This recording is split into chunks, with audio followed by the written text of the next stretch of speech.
आज हम unit number 7 पढ़ रहे हैं। Essential grammar in use, Raymond Murphy की ये बुक है। इसका रेमंड मर्फी की इस बुक के अंदर वाज़ेह तौर पे प्रेजेंट इंडेफिनिट टेंस और कंटिन्यूअस टेंस के बारे में डिफरेंस लिखा हुआ है कि इंडेफिनिट टेंस जिसे हम प्रेजेंट सिंपल कहते हैं, ये परमानेंट एक्शन बताता है। आप कहते हैं उस्ताद पढ़ाता है, उस्ताद का परमानेंट काम ही यही है, पढ़ाता है। तो हम कहते हैं ड्राइवर गाड़ी चलाता है, लेकिन कंटिन्यूअस बनाएंगे तो क्या है, उस्ताद पढ़ा रहा है, ड्राइवर गाड़ी चला रहा है। तो प्रेजेंट परफेक्ट के बारे में मैंने बताया था कि एक्शन खत्म हो गया, मगर उस एक्शन का खात्मे का असर अभी भी है। मसलन मैं कहता हूं मैंने पंखा बंद किया था, किसी ने चला दिया है, इससे मुराद अभी तो चला हुआ है। वो जो एक्शन चलाने वाला था वो कंप्लीट हो गया। अगर मैं दोबारा से बंद कर दूं तो फिर पंखे को चलाने वाला एक्शन पास्ट बन जाएगा। यानी ऐसा एक्शन जिसका असर अभी भी है वो प्रेजेंट परफेक्ट है। मसलन मैं कहता हूं मैंने फर्श धो दिया है, अभी भी धुला हुआ है, तो प्रेजेंट परफेक्ट है। अगर कोई गंदा कर दे तो फिर ये पास्ट बन जाएगा। मैं कहूंगा कि मैंने फर्श धोया था, किसी ने गंदा कर दिया है, फिर गंदा कर दिया, वो प्रेजेंट परफेक्ट हो जाएगा।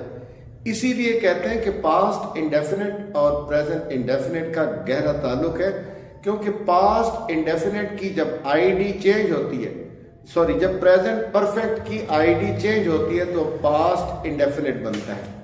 मसलन मैं कहता हूं मैंने उसे नसीहत कर दी है, तो ये प्रेजेंट परफेक्ट। मैं कहता हूं एक और बात, आप कहते हैं सादा सी निशानियां, जैसे देसी निशानियां कहते हैं, वो पुराने स्कूल में उस्ताद समझाते थे निशानियां चुक्का चुक्की बता के। तो मैं भी चुक्का चुक्की वाली बात बताऊं तो लिया, दिया और चुक्का ये परफेक्ट बनाते हैं। प्रेजेंट हो, पास्ट हो या फ्यूचर हो, लिया, दिया, चुका। उसने पढ़ा दिया है, पढ़ा लिया है, पढ़ा चुका है, पढ़ा दिया था, पढ़ा लिया था, पढ़ा चुका था, पढ़ा दिया होगा, पढ़ा लिया होगा, पढ़ा चुका होगा। तो ये तीनों परफेक्ट हैं, लिया, दिया, चुका। बच्चों अभी मैं आपको समझा रहा हूं प्रेजेंट इंडेफिनिट टेंस का सवालिया। आप कहते हैं वो बोलता है, he speaks, she speaks, it speaks। क्या वो बोलता है? Does he speak? Does she speak? Does it speak? क्या तुम बोलते हो do you speak? Do we speak? Do I speak? Do you speak? Does he not speak? Does she not speak? Does it not speak? he, she, it हो तो does, और I, we, you, they हो तो do। Lecture में बहुत comprehensive दे चुका हूं पिछले 6 यूनिट्स पे प्रेजेंट इंडेफिनिट और कंटिन्यूअस, ये सारे टेंसेस पे, लेकिन ये दोबारा चूंकि आ गया तो मुझे दोबारा समझाना पड़ गया। क्या तुम खेलते हो? Do you play?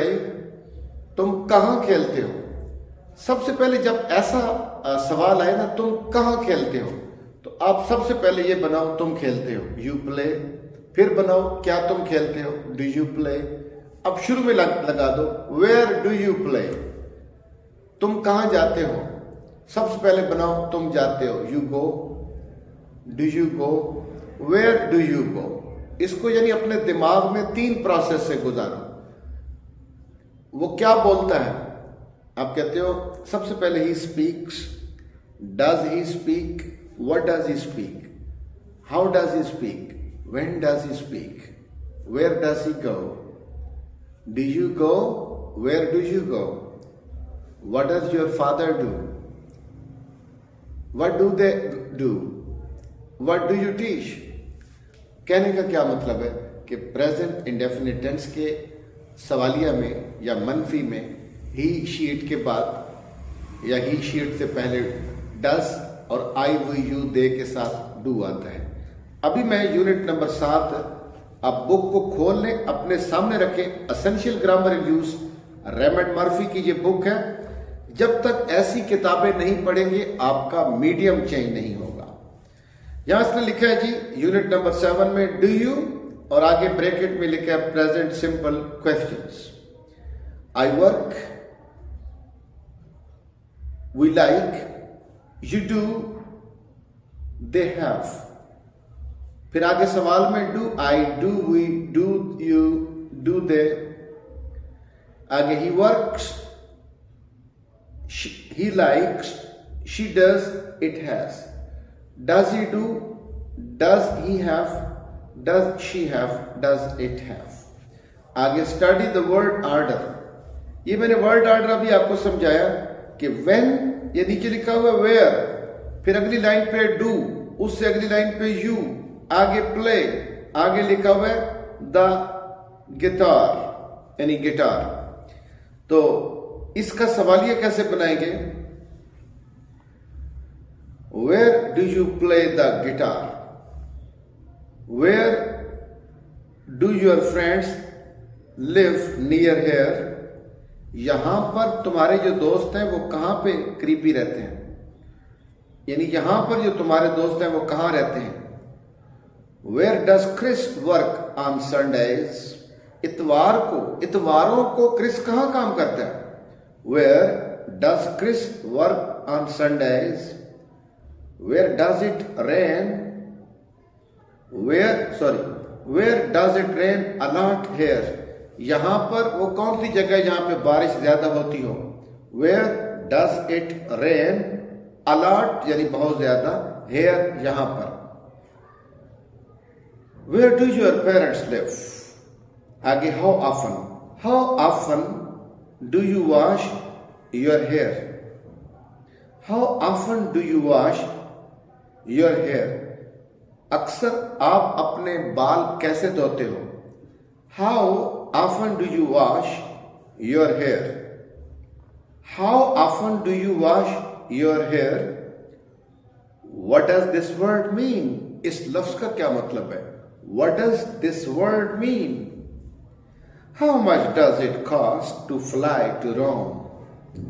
How much does it cost? इसका मतलब है कितने पैसे लगते हैं to fly to Rome, यानी रोम के लिए, यानी रोम के लिए हवाई सफर पर कितने पैसे लगते हैं। How much does it cost to fly to Rome? Questions with always and usually, इनके साथ कैसे सवाल बनाओगे, यानी always और यूजुअली लगा के। What does Chris always work? What does Chris always work on Sundays? क्या काम करता है क्रिस संडेज इतवारों को। What do you usually do at weekends? आप मामूलन वीकेंड पे क्या करते हो। What do you usually do at weekends? मतलब आप कहते हो लाहौर में वो कहां रहता है। Where does he live in Lahore? Where does she live in Lahore? Where do they live in Lahore? Where do you live in Lahore?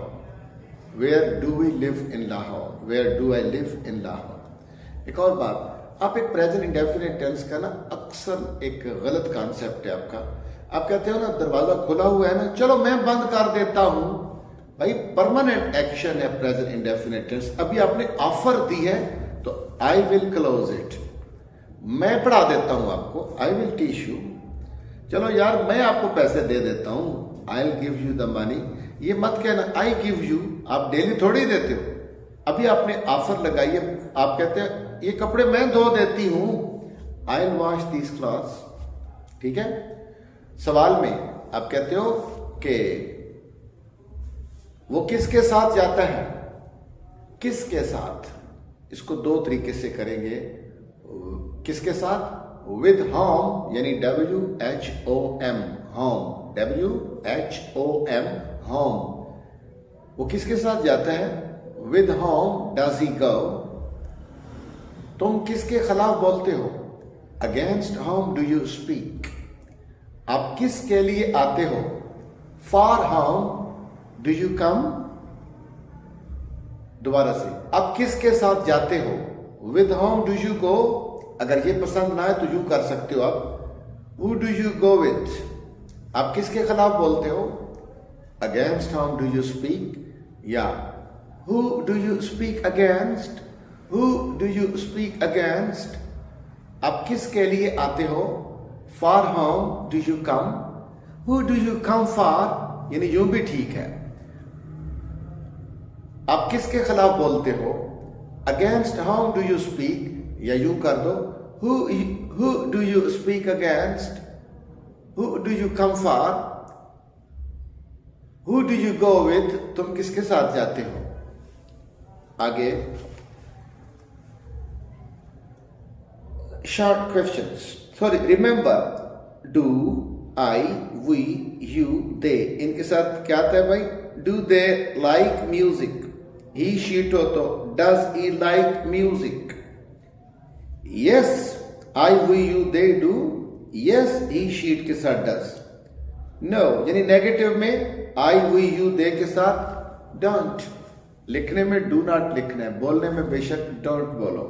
He, she, it को लिखने में he does not, she does not, it does not. बोलने में he doesn't, she doesn't, it doesn't. और पहले भी मैंने आपको समझाया था, इज नॉट को इजंट, आर नॉट को एंट या aren't. They aren't coming today, they aren't coming today.